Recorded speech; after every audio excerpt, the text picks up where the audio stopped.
Aujourd'hui, je voudrais vous parler des pensées qui s'entrechoquent dans ma tête, me causant bien des maux.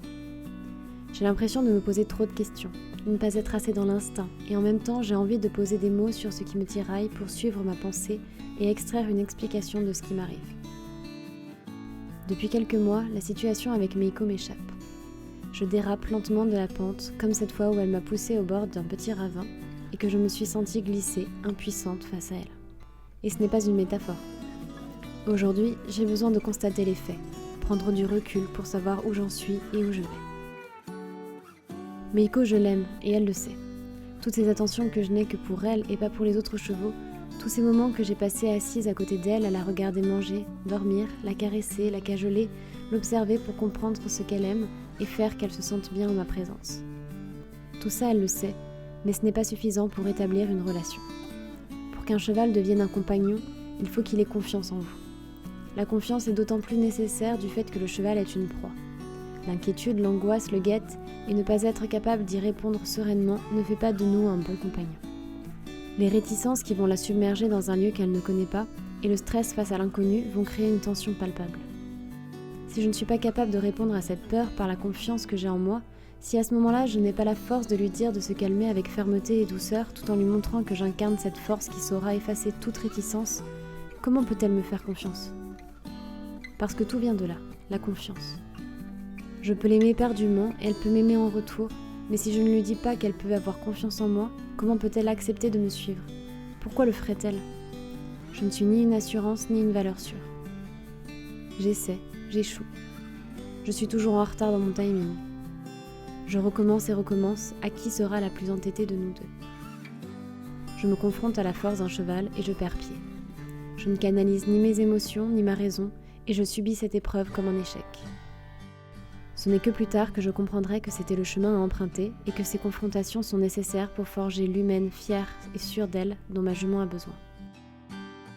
Je pose ces mots pour m'écouter enfin. Une partie de moi cherchait désespérément à sonner le signal d'alarme, tandis que l'autre se rassurait en imaginant cette phase passagère. Ce que je retiens de cette vie de propriétaire, c'est que cet animal m'a chamboulée sur le plan émotionnel. Au-delà du fait que le cheval nous renvoie qui nous sommes, j'ai toujours dit que le cheval nous pousse à devenir quelqu'un de meilleur si on l'écoute. Car il a besoin de donner sa confiance pour sortir de son instinct de crainte et de fuite. Mais nous devons mériter cette confiance bien difficile à obtenir. On dit souvent que le cheval nous remet l'ego en place et c'est bien vrai. Nous ne sommes rien d'autre face à lui que nous-mêmes, sans faux semblant. J'ai besoin de comprendre, besoin d'avancer, besoin de me faire confiance avant tout. D'un côté, cet inconnu fait peur, et de l'autre, la situation dans laquelle je me trouve est inconfortable. Finalement, ne serions-nous pas si proches l'un de l'autre de ce point de vue ? Je dois puiser des forces au fond de moi et mûrir.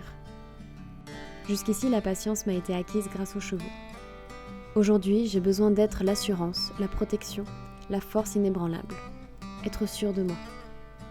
Quand je serai capable de réunir ces valeurs, je retrouverai le respect de Meiko. Je tâtonne encore et je manque d'assurance. Qui suis-je pour être capable de dire à un cheval ce que j'attends de lui ? Être capable de faire de ma présence un moment agréable en sachant doser mes actions pour qu'elles soient justes ? Donner du temps au temps ne fait que repousser l'instant où je serai capable d'affirmer le rôle que j'ai voulu endosser en devenant propriétaire. Je conclus de cette réflexion qu'encore une fois, c'est de la faute de l'humain face à une situation qu'il ne semble pas maîtriser et qui impacte l'homme et le cheval. Il est temps pour moi d'être capable de cette fermeté bienveillante dont j'admire le sens. Et je serai enfin sa partenaire. Meiko aura confiance et me suivra. Non, en fait, elle ne me suivra pas. On avancera ensemble. Je guiderai, mais j'observerai, prête à entendre chaque proposition. Et profiter pleinement de ce bonheur de ne faire qu'un avec son cheval. Je sais que je peux y arriver. Je sais qu'il ne me manque pas grand-chose, et maintenant que j'ai posé ces mots, que je vois ce que cela va m'apporter, je suis prête à sortir de ma zone de confort. J'ai enfin pris conscience de ce que je devais faire pour avancer. Il est temps de s'y atteler, de passer à l'action.